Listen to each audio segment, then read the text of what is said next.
श्री हरिवंश। आप सब लाडली जी की कृपा से वृंदावन पधारे। अब प्रार्थना ही है कि जीवन के समय की सार्थकता भगवान नाम जप में है। नाम जप से बढ़कर के कोई साधना नहीं है। ब्रह्म राम ते नाम बड़ वरदायक वरदान। वरदान देने वालों को भी वरदान देने की सामर्थ्य नाम जापक में आ जाती है। भगवान से भी बढ़कर भगवान का नाम है। और फिर भगवान भी जो नाम जप करते हैं वो राधा नाम है। जपत हरि दिवस तव नाम प्रतिपद विमल मनसि तव ध्यान ते निमिष नहीं करिबो। एक निमिष के लिए भी प्रियाजू का ध्यान और राधा नाम ये प्रभु श्री कृष्ण नहीं छोड़ते। इसलिए हर समय जहाँ भी रहो सावधान रहो कि कोई पाप कर्म न बन पावे, कोई नशा न करो, कोई गंदा आचरण मत करो, खूब नाम जप करो। नाम जप से जीवन सार्थक है। साधु संग का फल नाम जप है। भटको मत। एक एक नाम का हिसाब होगा, एक एक सेकंड का हिसाब होगा। हमारी लाडली जू बड़ी करुणा में है, हमारे लालजू बड़े करुणा में है। अवगुण करे समुद्र सम गणत न अपनो जान। राई के सम भजन को मानत मेरु समान। अगर समुद्र के समान शरणागत भक्त से पाप बन जाए, अपराध बन जाए, तो श्री जी मानते ही नहीं कि अपराध बना है। और राई के समान भजन बन जाए तो उसे सुमेर पर्वत के समान मानती की तो बहुत भजनानंदी है। इसलिए थोड़ी सी ठाकुर सेवा चाहे करो, लेकिन घर में ठाकुर सेवा प्रिया प्रीतम विराजमान करो। वाणी जी का पाठ करो और नाम जप करो। और सावधान रहो कि मृत्यु के पहले हम अपनी लाडली लाल को ऐसे रिझा लें कि हमारा शरीर जब छूटे तो अंतिम समय लाडली लाल हमारे ध्यान में हो और हम उनका नाम जप करते हुए शरीर छोड़ें, तो हमारा मनुष्य जीवन सार्थक हो जाएगा। यही साधु समागम का फल है। सब स्वस्थ रहिए, आनंदित रहिए। श्री हरिवंश। कचेरा किशन जी। राधे राधे मेरे साहब। राधे राधे महाराज जी। महाराज जी, भारत भूमि निस्संदेह दिव्य भूमि है, जहां संत महापुरुषों की वाणी, दर्शन एवं दिव्य लीलाएं होती रहती हैं। संतों एवं महापुरुषों के होने पर आध्यात्मिक बल समाज को प्राप्त होता है, परंतु जब वो महापुरुष दिव्य धाम चले जाते हैं, उनके अभाव में समाज एवं राष्ट्र उनकी गुरुवाणी एवं दी हुई शिक्षाओं के प्रभाव को निरंतर धारण करने के लिए क्या करे? बिना प्रगट संतों के सानिध्य के, उनकी वाणी के अनुसार हम चल सकें, बड़ा असंभव है। देखो, संतों की वाणी तो दिव्य है ही है, लेकिन स्वयं भगवान अवतरित होकर, गीता जी ये संत वाणी नहीं, स्वयं भगवान बोल रहे हैं। गीता जी तो स्वयं भगवान बोल रहे हैं। भागवत जी में स्वयं भगवान उद्धव जी को उपदेश कर रहे हैं, लेकिन हम उसको अपने में धारण नहीं कर सकते। तभी धारण कर पाएंगे जब कोई गीता के अनुसार चलने वाला संत मिलेगा, और उससे जब हमारा संबंध होगा, भाव संबंध, और वो जब अपनी दिव्य अनुभूतियां देगा, तो गीता जी की बात हमें समझ में आने लगेगी, तो हमें गुरुवाणी की बात समझ में आने लगेगी, तो हमें बड़े बड़े सदग्रंथों की बात समझ में आने लगेगी। इसीलिए गोस्वामी जी ने प्रथम भगत संतन कर संगा, सबसे पहली भक्ति रखी है गोस्वामी जी ने, संतों का संग। अगर हमें संतों का संग मिले तो परम सौभाग्य है। अगर संतों का संग न मिले तो केवल ग्रंथ से देखकर हम अपना कल्याण नहीं कर सकते। जैसे मेडिकल स्टोर है, और हम बीमार हैं और हमें मेडिकल स्टोर में खड़ा कर दिया जाए, क्या हम निरोग हो सकते हैं? डॉक्टर की जरूरत है कि नहीं? है ले, दवा वहीं रखिए। शास्त्र है मेडिकल स्टोर, और हमें बीमार भव रोग के। अब हमको शास्त्र रूपी मेडिकल स्टोर से हम निरोग नहीं हो सकते, क्योंकि हमें बीच में वैद्य की जरूरत पड़ेगी, डॉक्टर की जरूरत पड़ेगी। मेडिकल स्टोर में ही दवा रखी, अब वो पहले हमारे रोग को समझे और हमारे अधिकारानुसार वो हमें दवा दे। वो मेडिकल स्टोर से ही देगा, लेकिन अगर डॉक्टर से हम ना मिले तो हम अपनी हानि कर सकते हैं। कोई भी दवा टेस्ट करेंगे तो हम परेशान हो जाएंगे। मेडिकल स्टोर है, वो तो बहुत से रोगों की दवा, सब औषधि। तो शास्त्र क्या है? मेडिकल स्टोर है। गुरु क्या है? डॉक्टर है। हम हैं मरीज। तो जब गुरुदेव शोध करके कि देखो, जैसे अभी इससे कहा कि तुम नाम जप करो, कहा ठीक है, ये दवा बताई, सदगुरु वैद्य वचन विश्वासा संयम यह न विषय कयासा। सदगुरु रूपी डॉक्टर की बात मान लो और परहेज करो। जो गंदी बातें हम कहो, गंदी बातें छोड़ो, विषय की आशा को त्यागो, ये परहेज है। दवा खाओ, सदगुरु की आज्ञा का पालन, परहेज, गंदी बातों का त्याग करो, अभी सब ठीक हो जाएगा। तो हम केवल शास्त्र या सदगुरु वाणी से जो लिखित है उससे हमको प्रगट में चाहिए, प्रगट में संत रूपी डॉक्टर चाहिए। वो हमारी नाड़ी पकड़े कि हम किस कोटि के मरीज हैं और उसी कोटि की दवा हमको दे तो हमारा कल्याण हो जाए। भगवान की बड़ी कृपा रहती जब संत जन मिलते हैं। जब द्रवें दीन दयालु राघो तो साधु संगति पाइए। संतों का संग मिलता है। जिस दिन हमारे संत महापुरुष सब जैसे बड़े बड़े अंतर्धान हो गए, अब यत्र तत्र कहीं संत जो स्वयं भगवान में स्थित हैं और भगवान में स्थित करना जानते हैं, अन्य को भी भगवत भाव में स्थित करना जानते, बीच में कोई लेन देन नहीं। अध्यात्म कभी बिकता नहीं और जो बिकता है वो अध्यात्म होता नहीं।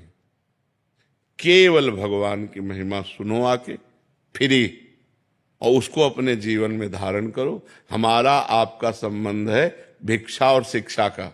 भूख लगे तो हमें 4 रोटी दे दो और तुम हमसे शिक्षा लो। हम बाबा जी हैं, तुम्हारा कल्याण शिक्षा से होगा और हमारा भजन भिक्षा से होगा। बस इतना संबंध है। भिक्षा तय नहीं होती। मनावे 1 रोटी दे दो, मनावे 2 रोटी दे दो, मनावे भरपेट दे दो। तो अगर हमें संत मिल जाएं तो हमारा कल्याण हो जाए। अगर संत तो केवल वेश मात्र से बात नहीं बनेगी, वेश मात्र से बात नहीं बनेगी।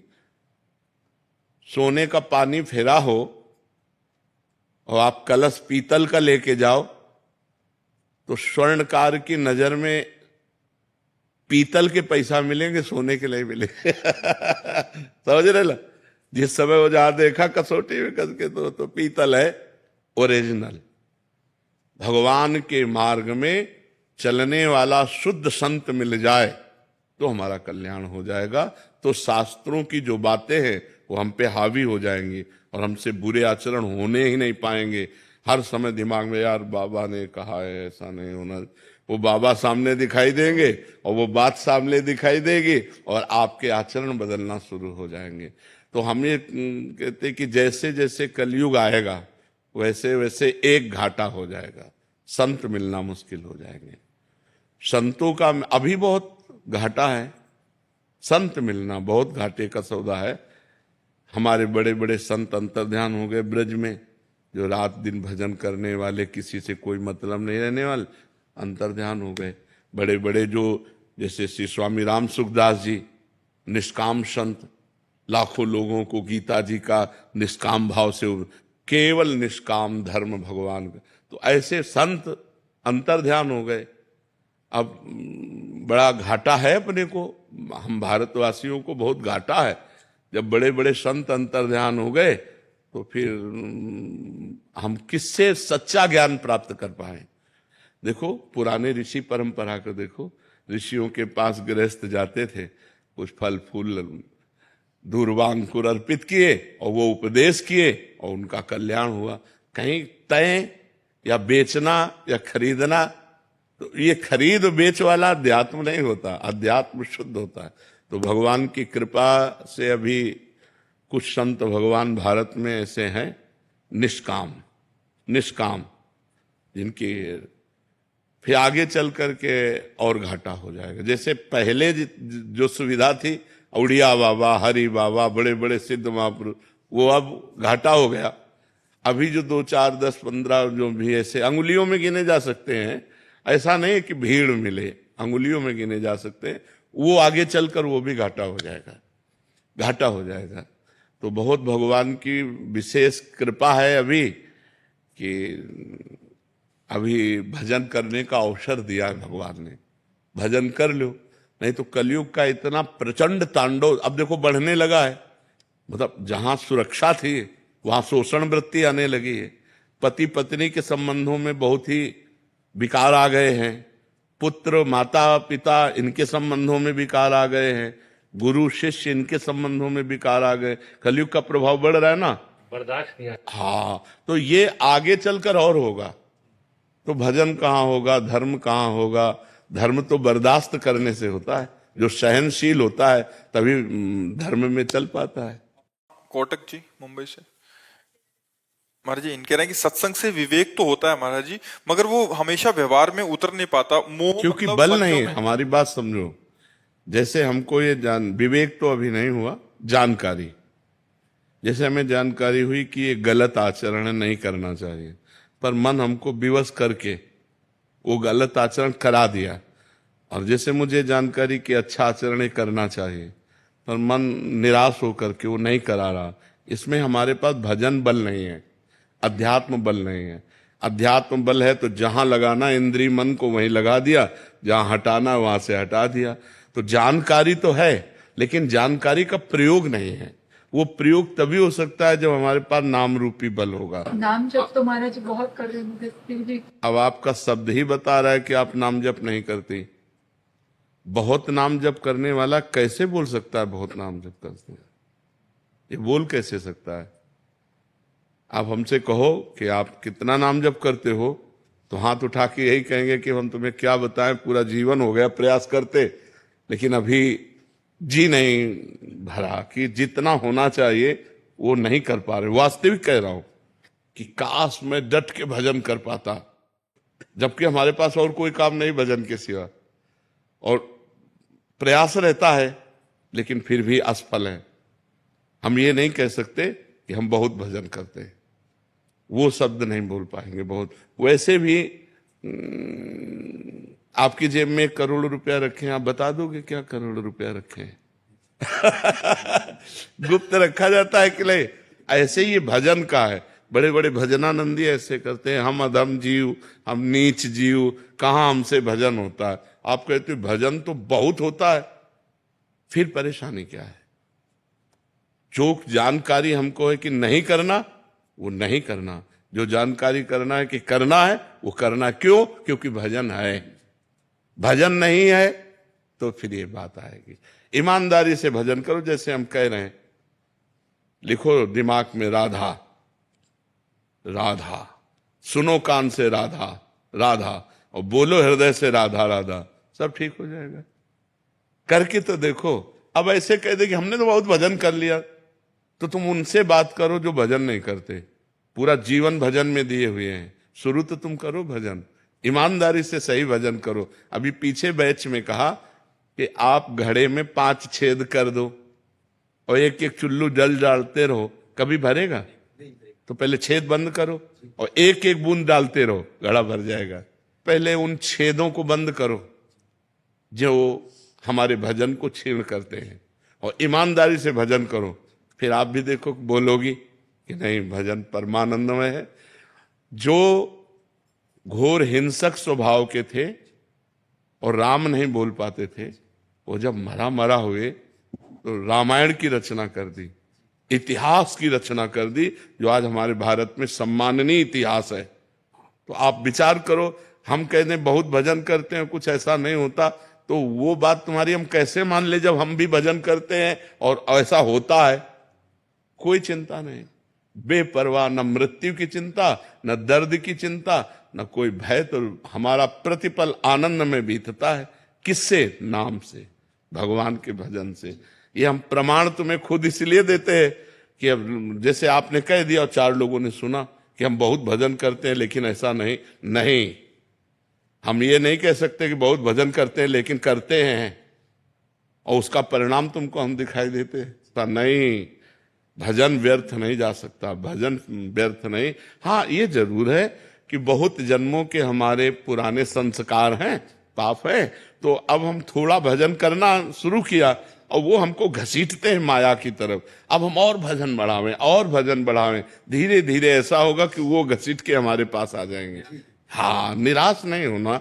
बहुत जन्मों का बिगड़ेल मन है तो हमें निराश नहीं होना, पर हमको भगवान के नाम की अश्रद्धा वाली भी बात नहीं कहनी। यार हम बहुत नाम जप करते हैं, ऐसा ऐसा नहीं, ऐसा नहीं, ऐसा बोलने से नाम की महिमा पर वो अंगुली उठती है, और वो हम उठने नहीं देंगे, क्योंकि हम स्वयं आपके सामने बैठे हैं। उसके प्रमाण हैं कि हर कष्ट, हर परिस्थिति, हर व्यवस्था भगवान सब व्यवस्था करते। किसी महीने में ऐसा नहीं होता कि यार बिजली का बिल नहीं भरने को हुआ, यार ऐसा नहीं, सब व्यवस्था भगवान करते। तो नाम का आदर करो, वो आदर पूर्वक नाम जप करो, सब ठीक हो जाएगा। महेश सिंह। राधे राधे महाराज जी। राधे राधे महाराज जी। महाराज जी, ईश्वर का स्वरूप क्या है? वो साकार है या निराकार? वो पहली सृष्टि बात से तो अलग है या सृष्टि ही ईश्वर? अनिर्वचनीय स्वरूपम, पहला उत्तर है अनिर्वचनीय स्वरूपम। राम अतर्क बुद्धि मन वाणी, मत हमारे या सुनो भवानी।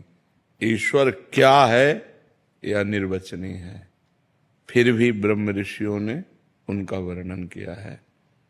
वो सच्चिदानंद रूपाय, वो सच्चित आनंद रूप है। फिर आगे कहा विश्वोत्पत्त्यादि हेतवे, वही विश्व के उत्पन्न करने का हेतु है। हेतु का मतलब वही विश्व बना हुआ है, उसके अलावा विश्व नाम की कोई चीज नहीं। मत्ता परतरम नान्यत किंचिदस्ति धनंजय, हे अर्जुन मेरे सिवा कोई कुछ है ही नहीं, किंचन मात्र कुछ नहीं। वेद कहता सर्वम खलविदम ब्रह्म, नेह नानास्ति किंचन, ब्रह्म के सिवा किंचन मात्र कुछ नहीं है। उपनिषद कहता ईशावास्यमिदम सर्वम यत् किंचे जगत्याम जगत, ईश्वर के सिवा किंचन मात्र जगत में और कुछ नहीं है। हरिवंश महाप्रभु कहते हैं ये क्रूरापि पापिनो न च सताम संभाष्य दृश्यास्ते, सर्वान वस्तुतया निरीक्ष परम स्वाराध्य बुद्धिर्मम।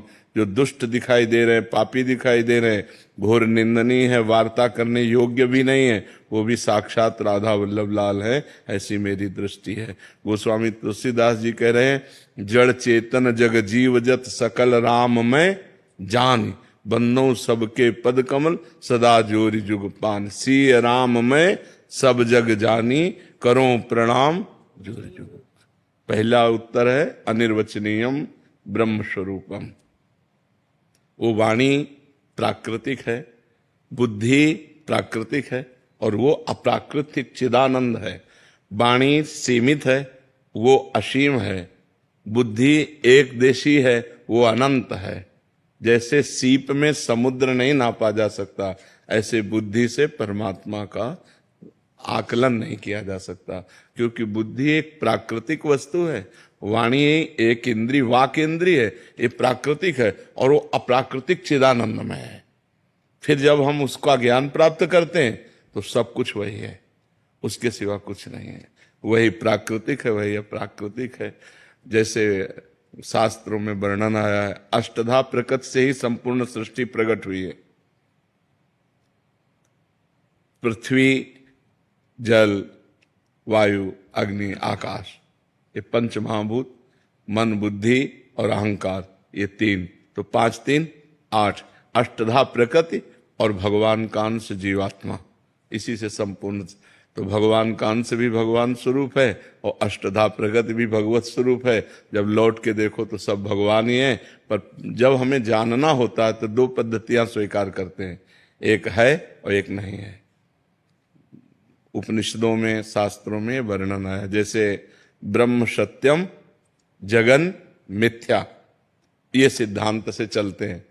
और जब पहुंच जाते हैं तो वहां से देखते हैं तो सर्वम खलमिदम ब्रह्म, कुछ मिथ्या नहीं, सब वही परमात्मा बना हुआ है, दूसरा कोई नहीं है।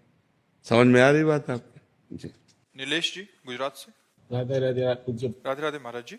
महाराज जी, अभिमान और स्वाभिमान में महाराज जी थोड़ा सा अंतर समझने का प्रयास कर रहे थे। अभिमान यानी अहंकार तो मनुष्य को का पतन करता है, मगर स्वाभिमान को भी क्या छोड़ना जरूरी नहीं, आप स्वाभिमान किसे कहते हैं? वो अहंकार ही तो है। आप स्व को क्या जानते हैं? नहीं नहीं, स्व को कहां जाना आपने? शंकर सहज स्व रूप सम्हारा, लागी समाधि अखंड अपारा श्वा, वो आत्मा से संबंधित है। शंकर सहज श्व, अभिमान श्व रूप, ये परम पवित्र है। लेकिन आप स्वाभिमान नहीं करते, आप अभिमान करते हैं विद्या का, अपनी चतुराई का, अपनी वस्तु का, अपनी नाना प्रकार के संबंधों का, ये सब अभिमान, स्वाभिमान, जाति का अभिमान, कुल का अभिमान, ये सब अभिमान है, स्वाभिमान नहीं। स्वाभिमान तो मैं प्रभु का हूं या मैं ब्रह्म हूं, शुद्ध परमात्म तत्व से संबंधित है। तो जो लोग ये कह देते हैं कि अभिमान तो नहीं करना चाहिए, पर स्वाभिमान, फिर तो उनसे पूछो स्वाभिमान किसे कह रहे हो? तो अपनी जाति को ले लेते हैं, कुल को ले लेते हैं, विद्या को ले लेते हैं, धन को ले लेते हैं, पद को ले लेते हैं, इसी को तो अभिमान कहते हैं। विद्या रूप महत्व कुल धन जौवन अभिमान, ये सब इसी अभिमान के अंतर्गत तो आते। स्वाभिमान, मैं भगवान का हूं, मैं प्रभु का अंश हूं, अब ये आत्म तत्व से जुड़ गया, या मैं ब्रह्म हूं, अब ये परम पवित्र है, इसको कोई मिटा नहीं सकता। और जब इसका अनुभव होता है तो जो मेरे अंदर है वही सबके अंदर है, तो राग द्वेष हो ही नहीं सकता, लड़ाई झगड़ा हो ही नहीं सकता। जहां लड़ाई झगड़ा होता है वहां अहंकार होता है, उसे हम स्वाभिमान कह देते, लेकिन स्वाभिमान का अर्थ नहीं समझते, हम स्वाभिमान की परिभाषा नहीं समझते। समझ पा रहे आप जी? नैना जी मध्य प्रदेश से। राधे राधे महाराज जी। महाराज जी, आप कह रहे हैं कि आपके पति की एक दुर्घटना में निधन हो गया। महाराज जी, हमने बहुत प्रार्थनाएं की, सब कुछ हुआ, बट फिर भी उनको खो दिया। महाराज जी कह रहे हैं कि अभी भगवान में मतलब दूर हो गए भगवान। हम सबको कह रहे हैं कि होश में हो जाओ, तुम कसाई वाड़े में हो। इस लोक का नाम क्या है?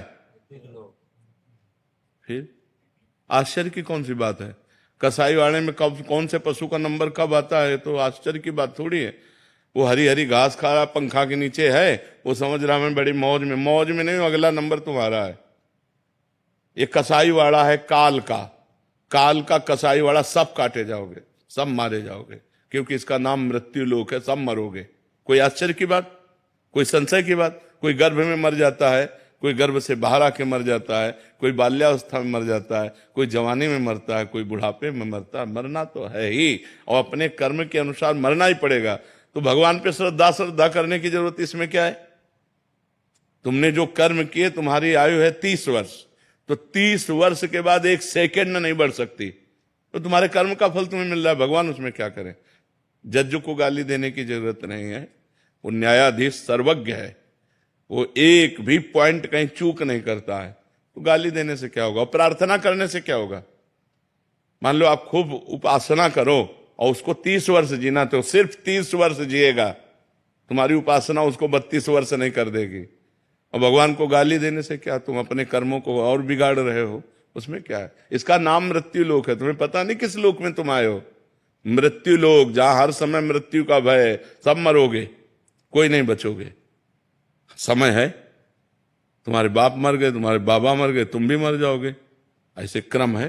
तुमसे लड़के उत्पन्न हुए, वो सयाने हुए, वो मरे, उनसे उत्पन्न हुए, वो सयाने हुए, वो मरे, ये क्रम चल रहा है। कार में बैठे जा रहे हैं, फिल्मी गाना सुनते हुए चले, एक्सीडेंट हुआ, पूरा परिवार मर गए। इसका नाम मृत्यु लोक है। यहां सब चाट जाएगा मृत्यु, किसी को बख्शेगा नहीं। कोई मरना नहीं चाहता और किसी अपने पारिवारिक जनों को कबूतर ने देखा बिल्ली आ रही तो आंख मूंद लिया कि है ही नहीं बिल्ली, तो बच जाएगा क्या? वो तो फाड़ के खा जाएगी।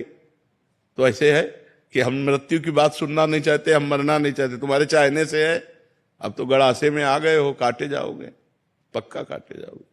कैंसर, दिल फेल, किडनी फेल, ये सब क्या है? मृत्यु के गड़ासे हैं, मार रहे हैं, पूरे जगत को मार रहे हैं। और हम फूंक भी रहे हैं दूसरे के शरीरों को, लेकिन ये ज्ञान नहीं कि ये मेरी भी दशा अग्रिम है, तो हम अग्रिम, हर सेवा अग्रिम करें।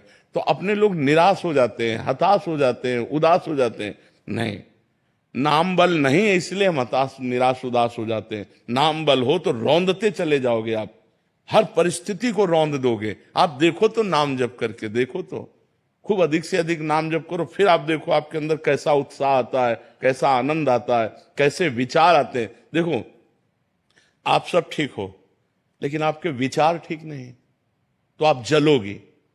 आपके पास खाने पीने, पहनने ओढ़ने की कोई कमी नहीं, लेकिन आगामी इतनी बड़ी कामना हो गई है कि आप उस पे जलोगे। आपका सब ठीक है, लेकिन निगेटिव विचार है तो आप जलोगे। यही चीजें तो अपने अंदर खोजो। निगेटिव विचार, अधिक से अधिक बड़ी कामना, हम जितने पे उतने में संतोष नहीं, बड़ी कामना वो हमें जला रही है। फालतू के विचार जला रहे हैं, फालतू के राग द्वेष के विचार जला रहे हैं। इन्हीं को तो नष्ट करने के लिए अध्यात्म है। इन्हीं विचारों को हम शुद्ध कर लिया, पॉजिटिव विचार कर लिए और संतोष कर लिया, 4 रोटी है, हमारा काम चल जाएगा। देने वाले को जब इच्छा होगी तो 8 कर देगा। हम क्यों चाहें? 4 दिया है, 4 में हम संतोष करते हैं, अभी आनंद आ जाएगा। लेकिन हमारे पास 8 हैं, पर हमें 16 चाहिए।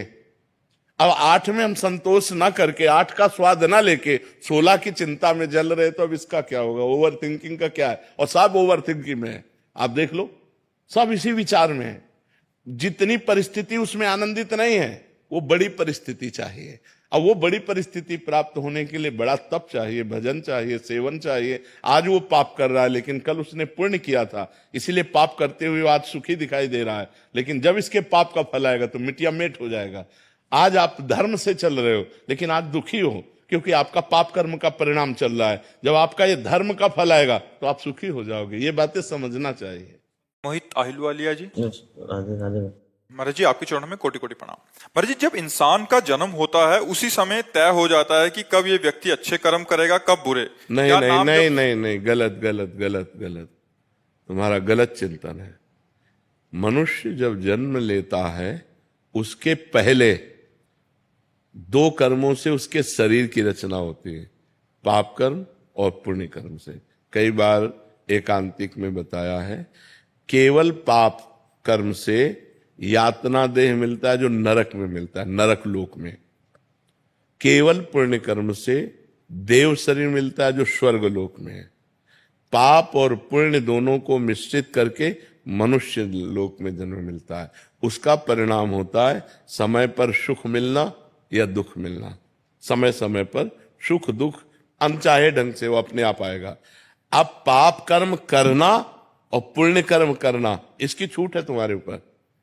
अब तुम प्रारब्ध से प्रेरित होकर पाप कर्म नहीं करोगे, वासना से प्रेरित होकर पाप कर्म करोगे। अब चाहे उपासना कर लो, चाहे वासना से प्रेरित होकर पाप कर्म कर लो, ये तुम्हारे को छूट दी गई है। लेकिन इस शरीर की रचना 2 कर्मों से हुई है, उसका भोग पूरे जीवन भोगना पड़ेगा। जैसे हम उपासना कर रहे हैं, लेकिन हमारा कोई कर्म बिगड़ा रहा तो दोनों किडनी फेल है। तो अब ये शरीर का कर्म है। पूर्व जन्म के शरीर में जो हमने पाप कर्म किए, उससे इस शरीर का निर्माण हुआ, और इस शरीर के माता के गर्भ से ही किडनी में दोष था, वो जो पॉलिसिस्ट किडनी कहते हैं, वो ऐसे। तो समझ पा रहे हैं आप ना? हमें कर्म करने के लिए स्वतंत्रता है। हम पाप कर्म कर सकते हैं या पुण्य कर्म कर सकते हैं। वो प्रारब्ध से नहीं प्रेरित है, वो पहले से निश्चय नहीं है। पहले से निश्चय सुख और दुख, पाप का फल दुख और पुण्य का फल सुख। आप समझ रहे? नहीं तो जैसे पाप का फल दुख है, तो वर्तमान में पाप कर रहा है लेकिन वो सुखी है, क्योंकि उसके पूर्व पुण्य का फल उसको मिल रहा है। वर्तमान में कोई पुण्यात्मा धर्मात्मा है, लेकिन वो दुख भोग रहा है, क्योंकि उसके पूर्व के पाप का फल उसे भोगने को मिल रहा है। समझ पा रहे हैं आप? महाराज जी, इनका था कि नाम जब से भाग्य में लिखे बुरे कर्म टल सकते हैं। हाँ, बिल्कुल टल सकते हैं। अगर हम पर उसका हिसाब है, अगर 1 किलो हमारा पाप कर्म है, उदाहरण में बता रहे हैं, और 25 ग्राम हमारा नाम जप है, तो क्या होगा? कुछ नहीं हो पाएगा। जब 1 किलो के ऊपर नाम जप पहुंचे तब 1 किलो को रद्द करेगा। तो ऐसे अनंत जन्मों के हमारे पाप हैं, तो हमें डट के नाम जप करना चाहिए। जितना हम नाम जप करेंगे उतने ही हमारे पाप क्षीण होते जाएंगे, और हमारे अंदर प्रसन्नता, आनंद, सुख ऐसी वृद्धि होती जाएगी। समझ पा रहे आप? अखिलेश मिश्रा जी। राधा वल्लभ श्री हरि। श्री हरिवंश महाराज जी। महाराज जी, मन श्यामा श्याम के गौर श्याम चरणों में आश्रय लेकर हर समय डूबा रहे, लेकिन जो संकल्प विकल्प स्फुरित होते रहते हैं, मन को बार बार संसार की ओर ले जाते हैं। ऐसे में भजन को और कैसे बढ़ाएं और शरणागति कैसे पुष्ट करें? अपना क्यों मान रहे हो? अपनापन हटा दो। इनका मन चंचल है, आपको कोई परेशानी है? कोई परेशानी नहीं। तो जब आपने तन मन प्राण बुद्धि अहंकार ये तो शरणागति में समर्पण किए जाते हैं, तो हमने दे दिया भगवान को। इनका अपना मानने से ही मलिनता बनी हुई है, अपना मानने से ही अपने को कष्ट है। पूर्ण बेपरवाह हो जाओ। ऐ मन तुम्हें जहां जाना है जाओ, राधा राधा राधा, तुम्हें जो करना है करो। अब हमने भगवान के हवाले तुम्हें कर दिया। जब हम पूरा मकान दे देते हैं तो सब कुछ कूड़ा करकट खिड़की छिपकली जाला सब उसके नाम हो जाता है जिसको दे देते हैं। अब उसको क्या सफाई करनी है, क्या अनुकूलता में, वो देखे। उसको अपने मकान में अनुकूलता क्या करनी। अब हमने अपना सर्वस्व भगवान को अर्पित कर दिया। अर्पण करने के बाद हमारा एक ही कर्तव्य है, मां मनुष्यमद युद्ध चय। जो ड्यूटी मिली वो ड्यूटी करना और नाम जप करना। मन लग रहा है बढ़िया है, नहीं लग रहा बहुत बढ़िया है, शांत है अच्छा है, नहीं शांत है तो उस समय में ध्यान देना कि मैंने मन को प्रभु को दे दिया है। अगर यह अशांत है तो प्रभु जाने, प्रभु सर्व सामर्थ्यशाली है, वो जब चाहेंगे तब शांत कर देंगे। मेरा मन अब नहीं है, ये मन प्रभु को दे दिया। मेरी इंद्रियां अब नहीं है, ये प्रभु को दे दिया। मेरा अहंकार प्रभु को समर्पित है। निर्भय, निश्चिंत, निशोक और विपरीत भावना का त्याग और परीक्षा न करना, ये लक्षण शरणागति के होते हैं। मेरे में तो सद्गुण नहीं है जो संतों में होने चाहिए, तो मैं शरणागत कैसा। अब मैं प्रभु का हूं। अगर वो मुझे दुर्गुणी बनाकर रखना चाहते हैं तो मैं सद्गुणी बनना नहीं चाहता। राजी रहो आप, देखो करके एकदम मस्ती आ जाएगी। जिसमें आप राजी हो उसमें मैं राजी हूं। मुझे न नरक चाहिए न स्वर्ग चाहिए, आपकी प्रसन्नता चाहिए। जेहि विधि प्रभु प्रसन्न मन होई, करुणा सागर कीजे सोई। जिस तरह से आपको सुख मिले, मुझे बुरे आचरणों में संलग्न देखकर आपको सुख मिलता है, सदैव बनाए रखो। अगर आपको नहीं तो आप सर्व सामर्थ्यशाली हो। ये जितने बुरे आचरण आए हैं सब आपकी माया से प्रेरित होकर आए हैं, और जितने सद्गुण आते हैं वो आपकी कृपा से आते हैं। मैं आपके सहारे हूं, आपके भरोसे हूं। मेरे बनाए न बनेगी। मैं चाहे जितना उपाय करूं ये मेरे बस में नहीं होने वाले। अपने में असमर्थता और प्रभु की कृपा का दृढ़ भरोसा और अपने प्रयत्न में कमी नहीं। तीन बातें। पहली बात है मैं असमर्थ हूं। दूसरी बात जितना मेरे में सामर्थ्य है वो पूरा प्रयास कर रहा हूं। तीसरी बात कृपा का दृढ़ भरोसा, मेरा कल्याण मेरा मंगल मुझे भगवत प्राप्ति इसी जन्म में होगी, क्योंकि मैं प्रभु की शरण में हूं और मैं मनमानी शरण में नहीं हूं, गुरु कृपा से शरण में हूं। उसके साक्षी हैं गुरुदेव जिन्होंने मुझे प्रभु की शरण में किया।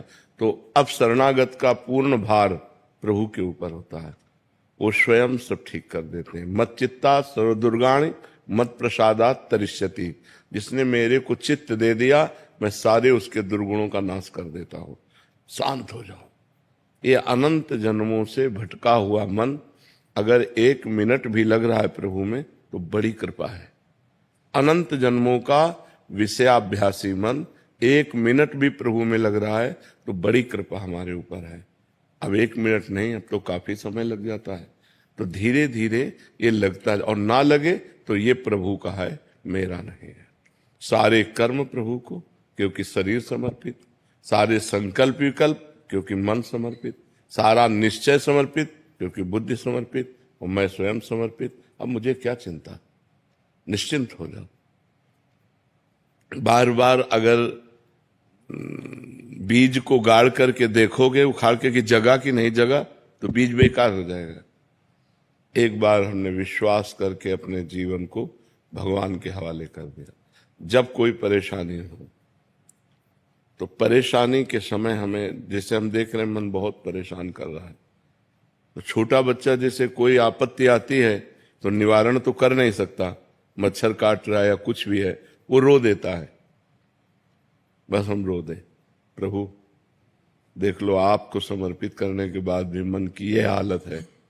प्रभु अब आप देख लो, एक कृपा कोराएगी, संभाल के चली जाएगी। जन्म जन्म का बिगड़ा मन, बहुत करुणा सिंधु भगवान है, और उन्हीं से बनेगा।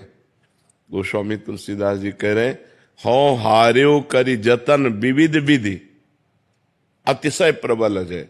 हर उपाय करके हमने देख लिया है, मन बहुत प्रबल है। तुलसीदास बस होए तबहि, जब प्रभु प्रेरक बर गए। इस मन को पावर देने वाले आप हो। इंद्रियाणाम मनश्शास्त्रमी, आप रोक दो, मेरे बस की बात नहीं, मैं आपकी शरण में हूं। प्रधान साधन ये है, और सहयोगी साधन है, चाहे मन लगे या न लगे, नाम जप नहीं छूटना चाहिए। महामनुष्य भगवान से एक ही बात मांगनी चाहिए, धन देओ या ना देओ, सुख देओ ना देओ, हमारी इच्छा पूर्ति करो ना करो, एक बात कर दो, आपको भूलू नहीं। बिसरी हो ना बिसारी हो, यही दान मुहि देओ, श्री हरिवंश के लाड़िले मुहि अपनी कर लो।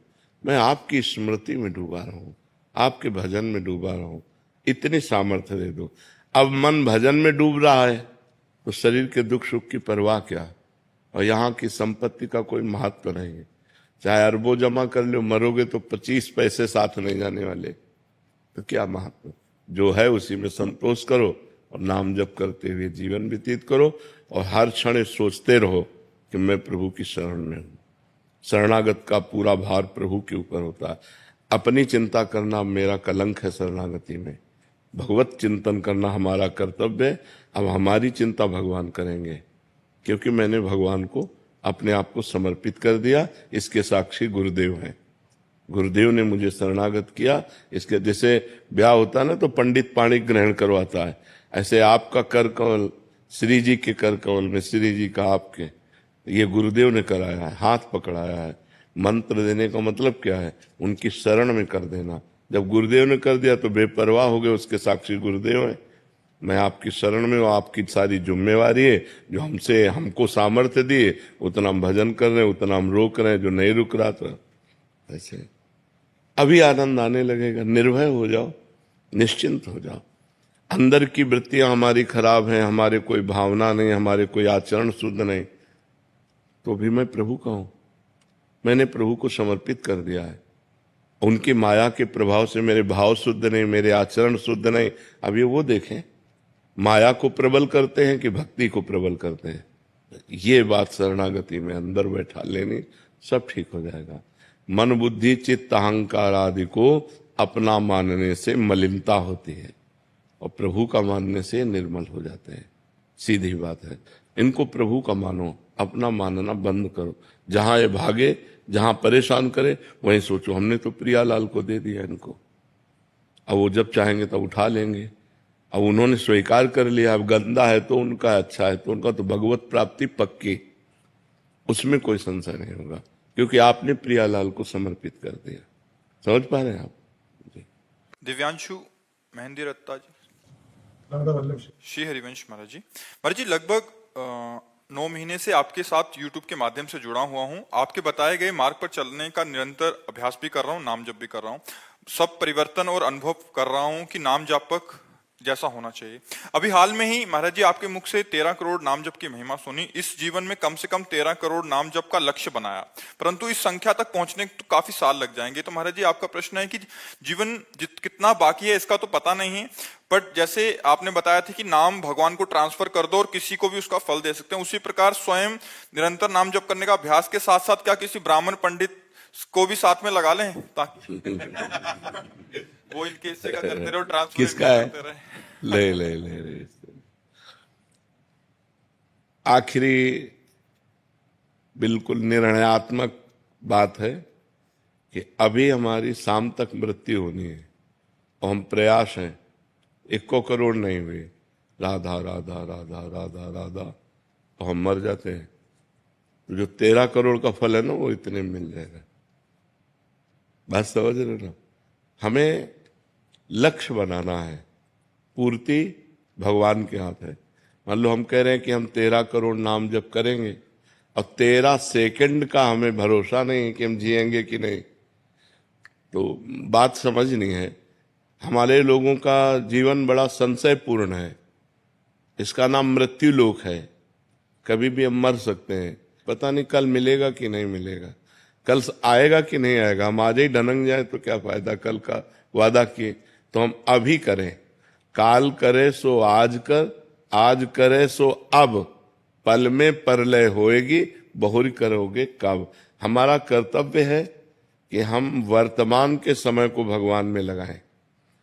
अभी अगर अभी हम राधा राधा बोल रहे हैं तो हर समय हमारा वर्तमान ही तो होगा।